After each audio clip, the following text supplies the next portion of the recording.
Mēs šeit esam maz, jo laiks ir tāds.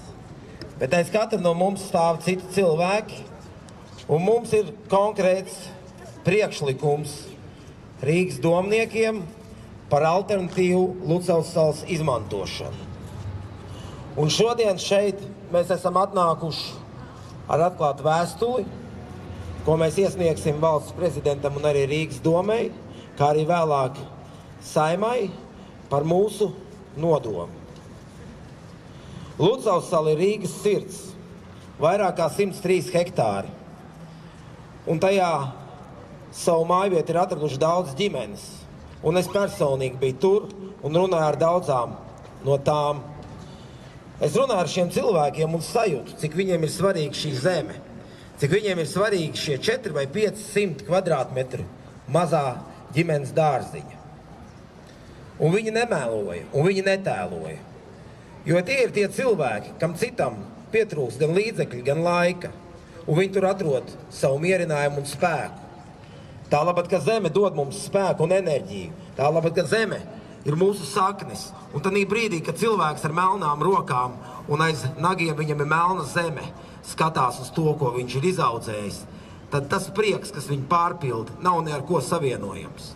Un tālāk es redzu to, ka šie 100 hektāri zemes ir pārdodami nevis kārtējam projektam, kāds jau mums skatoties Andreja osta, kur Šleser kungs dažus gadus atpakaļ plānoja Norvēģi investors, ka tur būs jaunā Rīga, un nekas nav noticis. Tālāk, ka pasaules situācija to nepieļauj. Tāpat arī būs šeit, pārdos, tur jau daudz prāta nevajag, jo cena jau ir sasniedzama. Un pēc tam stāvēs ar žogu apvilkts, vēl iespējams daudzus gadus.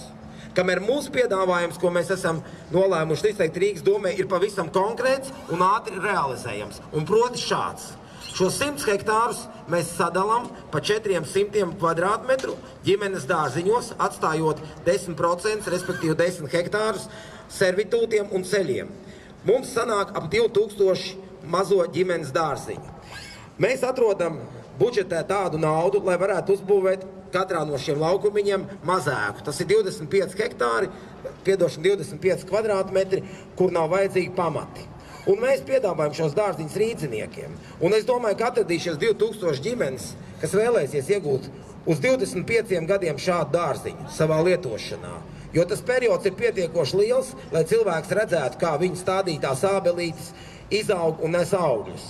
Jo uz šo situāciju mēs skatāmies tā, ka ja tikai 1 gadu mums ir šie līgumi, tad mēs nevaram šajos dārziņos ielikt neko, un tāpēc ir tāda pamestība.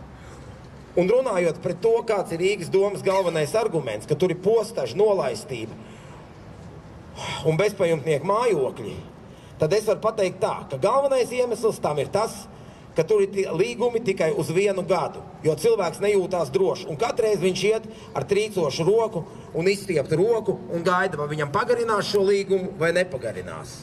Tālāk situācija ir tāda. Mēs esam rīdzinieki, mēs esam 500 000 cilvēki un sali 100 hektāri. Un mēs gribam, lai šajā vietā būtu paraugu ģimenes mazdārziņu teritorija, kur mēs varam audzēt ekoloģiskus produktus. Un šīs teritorijas ir jāpiešķir maznodrošinātiem sociāli grūtībās nonākošiem cilvēkiem, jo tad viņi varēs tur arī audzēt to, ko viņi pēc tam varēs arī lietot, apēst. Jo galu galā naturālā saimniecība vienmēr ir pastāvējusi un pastāvēs.